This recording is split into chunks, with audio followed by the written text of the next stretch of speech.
Le cœur révélateur, dit par Vincent Planchon pour audiocité.net.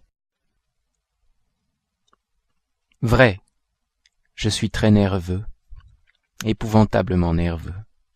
Je l'ai toujours été. Mais pourquoi prétendez-vous que je suis fou? La maladie a aiguisé mes sens, elle ne les a pas détruits, elle ne les a pas émoussés. Plus que tous les autres, j'avais le sens de l'ouïe, très fin.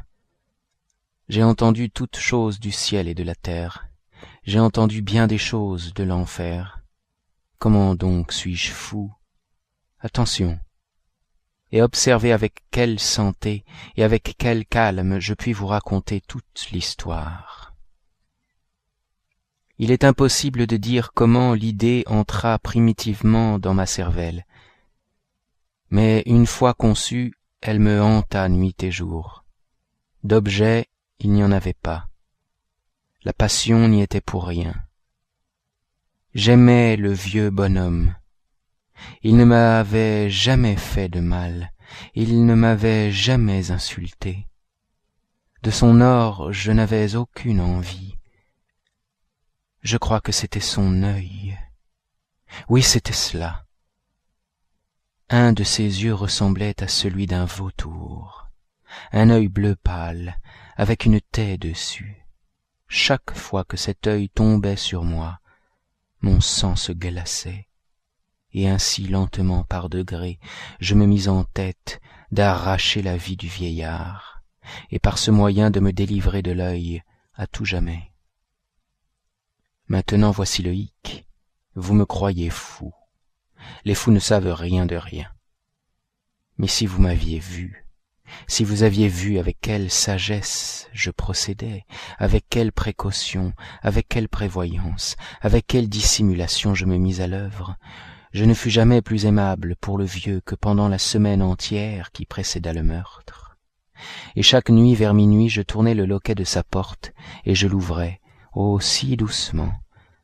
Et alors, quand je l'avais suffisamment entrebâillé pour ma tête, j'introduisais une lanterne sourde, bien fermée, ne laissant filtrer aucune lumière, puis je passais la tête. Oh, vous auriez ri de voir avec quelle adresse je passais ma tête. Je la mouvais lentement, très très lentement, de manière à ne pas troubler le sommeil du vieillard. Il me fallait bien 1 heure pour introduire toute ma tête à travers l'ouverture, assez avant pour le voir couché sur son lit. Ah, un fou aurait-il été aussi prudent? Et alors, quand ma tête était bien dans la chambre, j'ouvrais la lanterne avec précaution. Oh, avec quelle précaution! Avec quelle précaution! Car la charnière criait. Je l'ouvrais juste assez pour qu'un filet imperceptible de lumière tombât sur l'œil de vautour. Et cela je l'ai fait pendant 7 longues nuits, chaque nuit, juste à minuit, mais je trouvais toujours l'œil fermé. Et ainsi il me fut impossible d'accomplir l'œuvre, car ce n'était pas le vieil homme qui me vexait, mais son mauvais œil. Et chaque matin, quand le jour paraissait, j'entrais hardiment dans sa chambre, je lui parlais courageusement, l'appelant par son nom d'un ton cordial et m'informant comment il avait passé la nuit. Ainsi, vous voyez qu'il eût été un vieillard bien profond en vérité, s'il avait soupçonné que chaque nuit, juste à minuit, je l'examinais pendant son sommeil. La 8e nuit, je mis encore plus de précaution à ouvrir la porte. La petite aiguille d'une montre se meut plus vite que ne faisait ma main. Jamais, avant cette nuit, je n'avais senti toute l'étendue de mes facultés, de ma sagacité. Je ne pouvais à peine contenir mes sensations de triomphe. Penser que j'étais là, ouvrant la porte, petit à petit, et qu'il ne rêvait même pas de mes actions ou de mes pensées secrètes.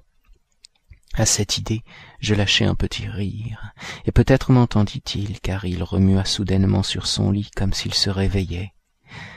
Maintenant vous croyez peut-être que je me retirais, mais non. Sa chambre était aussi noire que de la poix, tant les ténèbres étaient épaisses, car les volets étaient soigneusement fermés, de crainte des voleurs, et sachant qu'il ne pouvait pas voir l'entrebâillement de la porte, je continuai à la pousser davantage, toujours davantage. J'avais passé ma tête, et j'étais au moment d'ouvrir la lanterne, quand mon pouce glissa sur la fermeture de fer blanc, et le vieil homme se dressa sur son lit, criant « Qui est là ?» Je restai complètement immobile et ne dis rien. Pendant 1 heure entière, je ne remuai pas un muscle, et pendant tout ce temps je ne l'entendis pas se recoucher. Il était toujours sur son séant, aux écoutes, juste comme j'avais fait pendant des nuits entières, écoutant les horloges de mort dans le mur.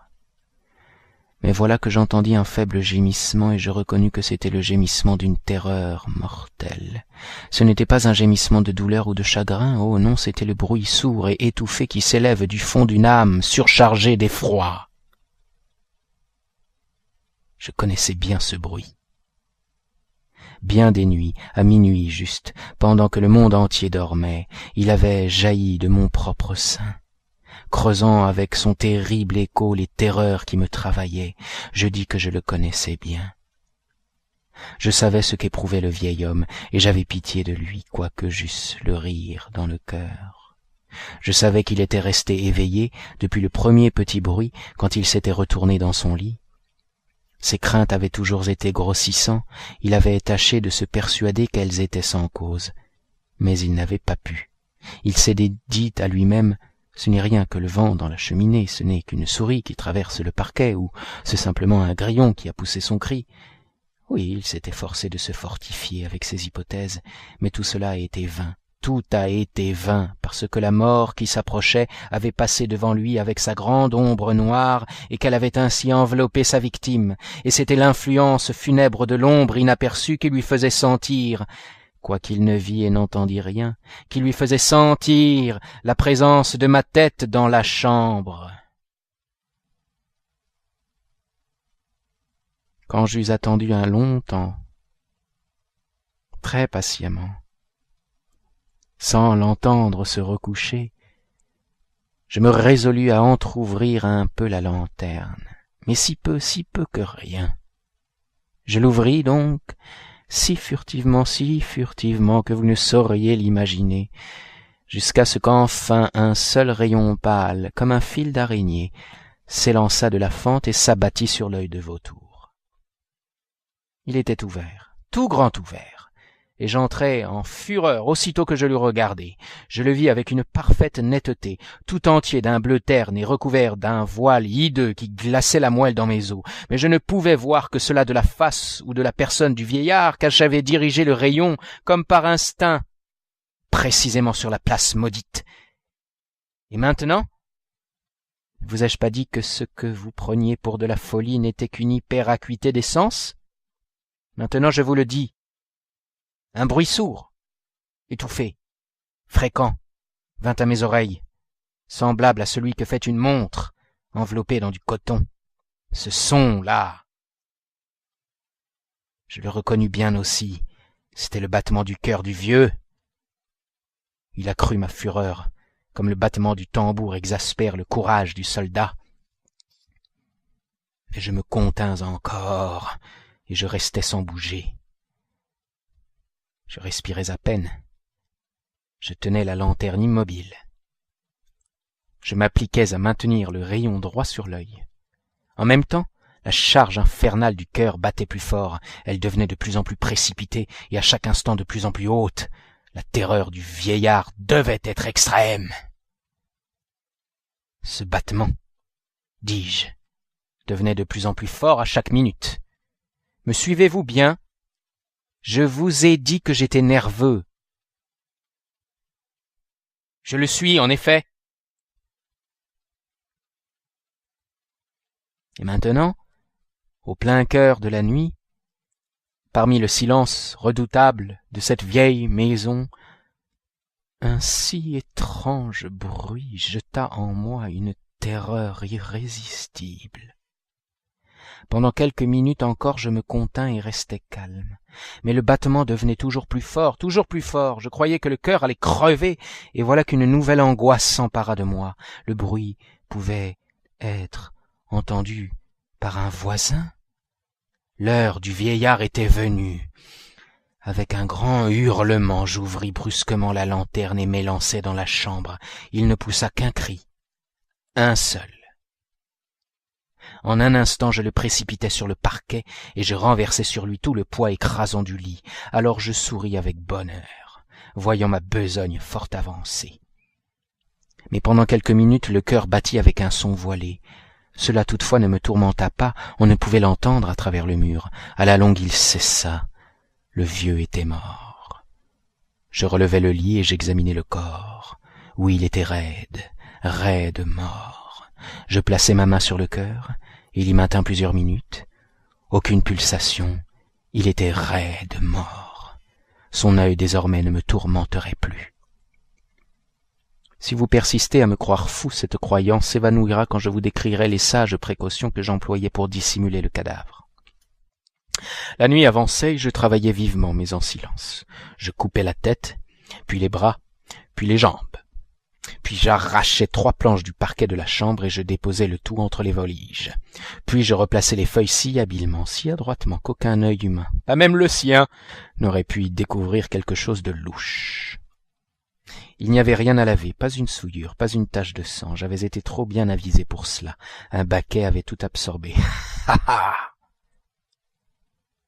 Quand j'eus fini tous ces travaux, il était 4 heures, et il faisait toujours aussi noir qu'à minuit. Pendant que le timbre sonnait l'heure, on frappa à la porte de la rue.